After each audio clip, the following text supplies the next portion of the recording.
അപ്പോൾ ഞങ്ങൾ ഇന്ന് ഗോവയിലെത്തി. ഗോവയിൽ വന്ന ഉടനെ തന്നെ ഞങ്ങൾ ആദ്യം എത്തിയത് ഈ ബാക്കിൽ കാണുന്ന ഈ ചർച്ചിലാണ്. അതായത് ബസിലിക്ക ഓഫ് ബോം ജീസസ് എന്ന് പറയുന്ന ഈ ചർച്ചിലാണ് ഞങ്ങൾ വന്നത്. അപ്പം നമുക്കിനി ഈ ചർച്ചിലെ വിശേഷങ്ങളും ഇതിനകത്തുള്ള ചിത്രങ്ങളൊക്കെ നമുക്ക് കാണാം.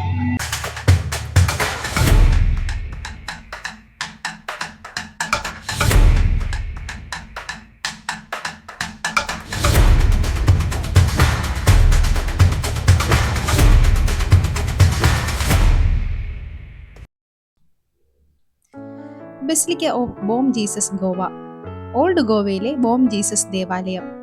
ഏകദേശം 400 വർഷത്തിനധികം പഴക്കമുണ്ട് ഈ ദേവാലയത്തിന്. ഞങ്ങൾ ഇവിടെ എത്തിയത് വൈകുന്നേരമായിരുന്നു. അപ്പോഴേക്കും ചർച്ചിനകത്തേക്ക് കയറാനുള്ള സമയം കഴിഞ്ഞിരുന്നു. ഒരുപാട് ആഗ്രഹിച്ചെത്തിയതായിരുന്നു ചർച്ചിനകത്ത് കയറണമെന്ന്, പക്ഷേ അത് നടന്നില്ല. ഇവിടെ വരുന്നവർ കഴിവതും നേരത്തെ തന്നെ വരാൻ ശ്രമിക്കണം, എങ്കിലേ പള്ളിക്കകത്തെ കാഴ്ചകൾ കാണാൻ സാധിക്കൂ.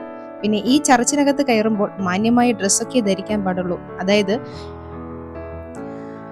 അതായത് ഷോർട്സ് ഒക്കെ ഇട്ടിട്ട് വന്നാൽ അകത്തേക്ക് പ്രവേശിപ്പിക്കത്തില്ല. അപ്പോൾ അതൊക്കെ വരുന്നവർ ശ്രദ്ധിക്കണം കേട്ടോ. എന്തായാലും ഞങ്ങൾ ചർച്ചിന്റെ പുറത്തെ കാഴ്ചകൾ നടന്നു കാണാമെന്ന് വിചാരിച്ചു. ബോം ജീസസ് എന്നാൽ നല്ല ഈശോ എന്നാണ് അർത്ഥം. 16-ാം നൂറ്റാണ്ടിലാണ് ഈ ചർച്ച് നിർമ്മിച്ചത്. അന്ന് ഈ ഗോവ പോർച്ചുഗീസുകാരുടെ ഭരണത്തിന് കീഴിലായിരുന്നു. ആ സമയത്ത് കത്തോലിക്ക സഭയിലെ ജസ്യൂട്ട് പുരോഹിതന്മാർക്ക് ഏഷ്യയിലെ തങ്ങളുടെ ആസ്ഥാനം പണിയാൻ ഒരു വലിയ പള്ളി വേണമായിരുന്നു. അങ്ങനെ 1594 നവംബർ 24-ന് അന്നത്തെ arch bishop Alexio D Menezes ഈ പള്ളിക്ക് തറക്കല്ലിട്ടു. ഇവിടുത്തെ തദ്ദേശീയരായ തൊഴിലാളികളുടെ ചോരയും നീരുമാണ് ഈ വലിയ കോട്ട പോലത്തെ പള്ളി.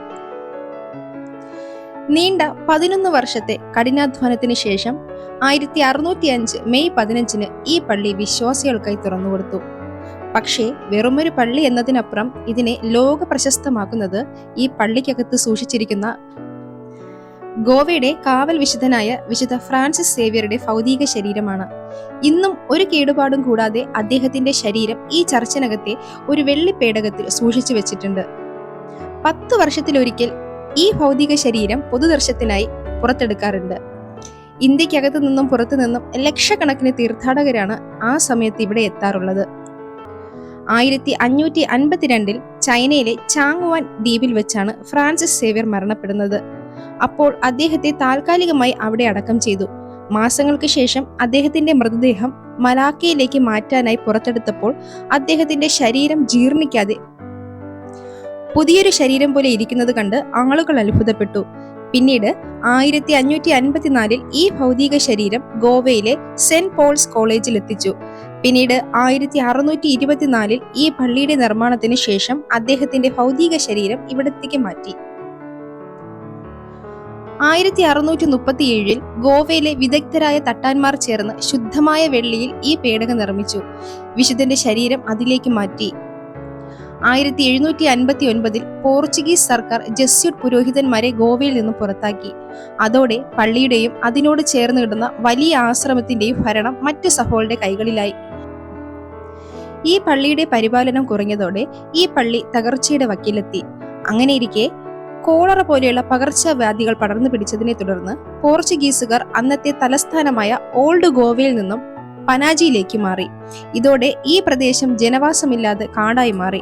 ചുറ്റുമുള്ള പല കെട്ടിടങ്ങളും തകർന്നു വീണിട്ടും ഈ ബോം ജീസസ് പള്ളി മാത്രം ഒരു പോറൽ പോലും ഏൽക്കാതെ നിലനിന്നു. അങ്ങനെ 1946-ൽ മാർപ്പാപ്പ ഈ പള്ളിക്ക് ബസിലിക്ക എന്ന വലിയ പദവി നൽകി ആദരിച്ചു. ഗോവയിലെ മറ്റു പള്ളികളെല്ലാം വെള്ള പെയിന്റ് അടിച്ച് തിളങ്ങി നിൽക്കുമ്പോൾ ഇതിനു മാത്രം ചുവപ്പ് നിറം. ഇതിനു പിന്നിൽ ഒരു കഥയുണ്ട്. പണ്ട് ഈ പള്ളിയും വെള്ള പ്ലാസ്റ്റർ ചെയ്ത പള്ളിയായിരുന്നു. പക്ഷേ 1950-കളിൽ വന്ന ഒരു പോർച്ചുഗീസ് കൺസർവേറ്റർക്ക് തോന്നി പള്ളിയുടെ പൗരാണികത കാണിക്കാൻ ആ പ്ലാസ്റ്ററിങ് അങ്ങ് ചിതറിക്കളയാമെന്ന് വിചാരിച്ചു. അദ്ദേഹം അതങ്ങ് ചെയ്തു. പക്ഷേ പണിപാളി. പ്ലാസ്റ്ററിങ് പോയതോടെ മഴവെള്ളം കല്ലുകളിലേക്ക് ഇറങ്ങാൻ തുടങ്ങി. ഇപ്പോൾ ഇന്ത്യൻ പുരാവസ്തു വകുപ്പ് പ്രത്യേകം കെമിക്കൽ കോട്ടിംഗ് നടത്തിയാണ് ഈ കല്ലുകൾ സംരക്ഷിക്കുന്നത്. 1961-ൽ ഇന്ത്യയുടെ സൈന്യം ഗോവയെ മോചിപ്പിച്ചതോടെ ഈ പള്ളി പൂർണ്ണമായും ഇന്ത്യയുടെ സ്വത്തായി മാറി. 1986-ൽ യുനെസ്കോ ബസിലിക്കയെ പൈതൃക കേന്ദ്രമാക്കി പ്രഖ്യാപിച്ചു. 2024 നവംബറിലാണ് ഇതിന്റെ 18ാമത് പൊതുദർശനം നടന്നത്. ലക്ഷക്കണക്കിന് ആളുകളാണ് വിശുദ്ധന്റെ ശരീരം നേരിട്ട് കാണാനായി ഇവിടെ എത്തിയത്. ഇനി അടുത്ത പൊതുദർശനം 2034 മാത്രമായിരിക്കും. അപ്പോൾ നിങ്ങൾ ഗോവയിൽ വരികയാണെങ്കിൽ വെറും കാഴ്ചകൾക്കപ്പുറം ഈ ചരിത്രം കൂടി മനസ്സിൽ വെച്ച് ഈ ബസിലിക്കയെ സന്ദർശിക്കുക.